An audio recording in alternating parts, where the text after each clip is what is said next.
Welcome to Zooming to Webinar Success. If you're needing to plan a virtual meeting and are stuck, this series is for you. Full-time voice artist Grant Holmes is also a busy virtual meeting manager and on-screen host. Learn tips and tricks to having successful virtual meetings from step one. And now, here's your host, Grant Holmes, the Webinar Guy. Welcome to episode 29 of Zooming to Webinar Success. Hey, I'm Grant, and my clients call me the Webinar Guy. Today we're going to talk about having a big webinar or virtual event. We'll talk about some of the pitfalls, advantages, everything to think about. Well, most everything to think about. Stay tuned. In the last episode 28, I talked a bit more about promoting webinars and virtual meetings, and if you missed it, head to thewebinarguy.com and look for episode 28. Here at thewebinarguy.com, we're often involved in larger virtual events. These events can be large, I hate using quotes, but you know what, in different ways.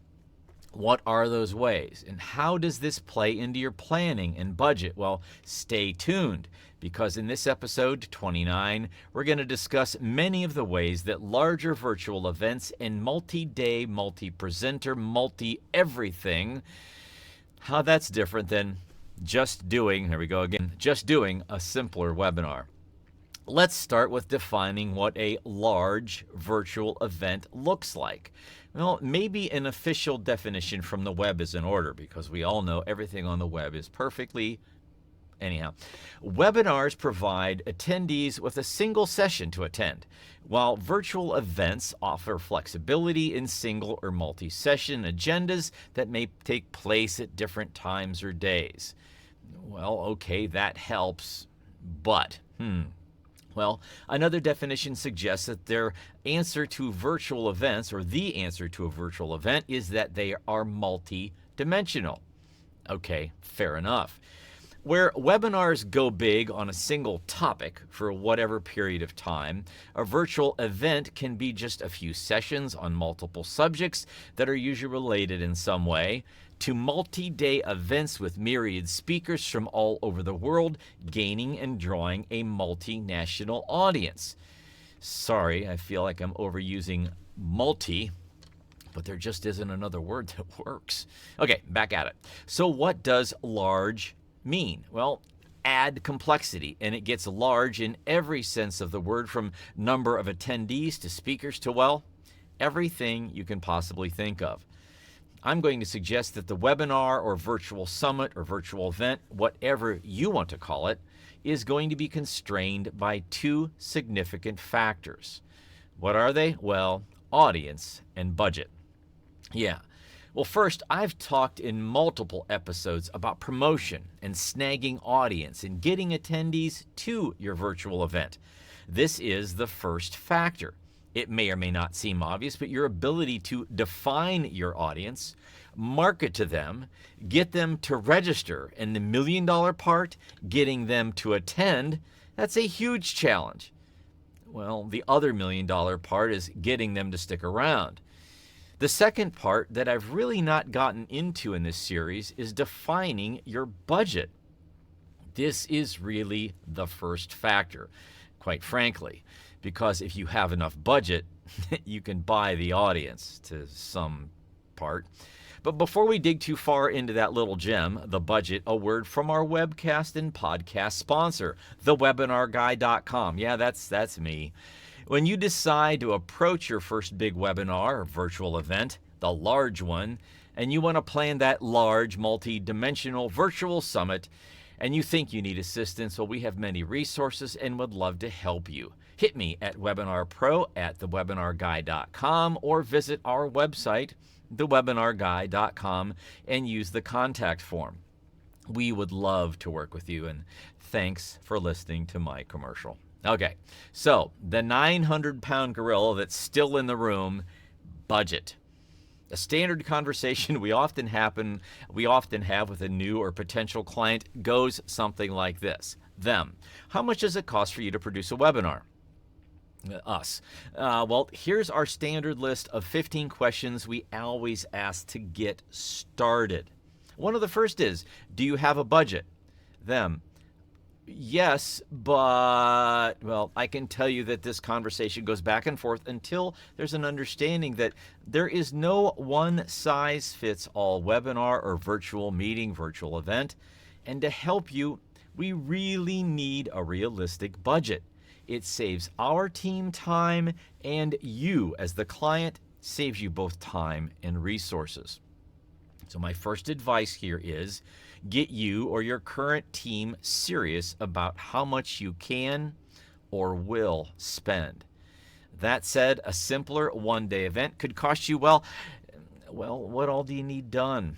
Marketing, planning, list buying, and on and on and on and on. Again, our simple starter questionnaire is only 15 questions. But our planning sheet has more than 80 points that we consider when we plan an event. Some things to consider. Is your event going to be in your native tongue only? Do you need moderators in other languages for that specific audience? Recently, we were involved with a 2-day multinational event that started in India with speakers and moderators working in Hindi. Then it flowed to Africa, Europe, and finally switched to English, and then came into the Americas. Do you need interpreters? And, well, there's 100 more questions, I'm sure. Are you going to do social postings? Are awards involved? Breakout rooms, casual networking rooms? Do you need someone to manage each breakout room? Will presenters help? How will you handle it when a speaker doesn't show or has connection issues? How will you introduce speakers? Will you use a host? An introduction video? And by the way, cartooned intros are really fun.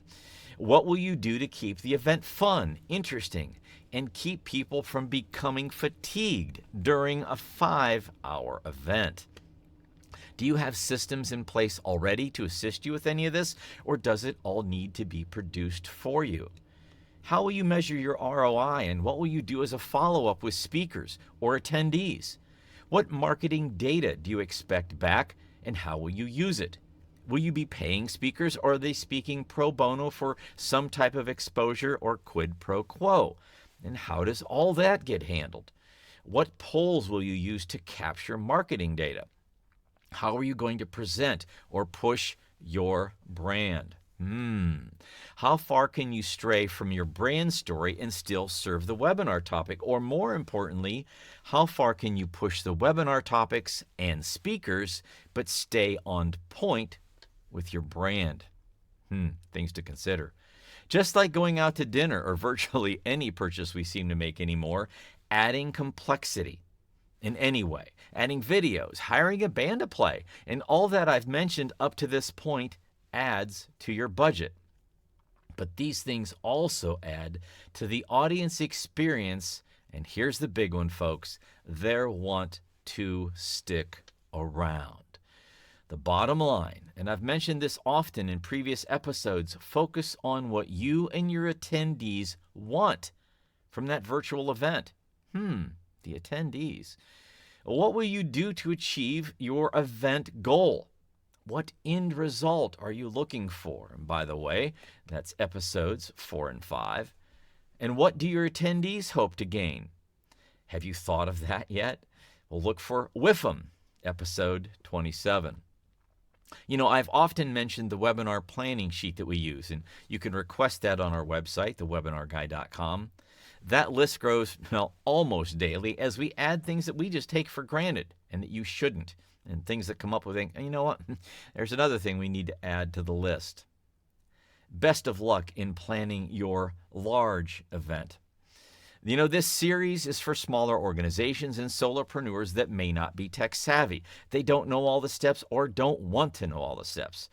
Over this series, I'm going to lead you through the significant decisions and capabilities you'll need to zoom to webinar success. And if you have a subject you'd like me to cover, please subscribe and then drop me a note or comment. And as always, if you need help now, please don't hesitate to reach out to webinarpro@thewebinarguy.com. Thank you so much for watching. We'd love to hear your questions and comments. Don't forget to tell a friend or two. And if you're listening to just the podcast audio, thanks for listening. We'll see you again next episode.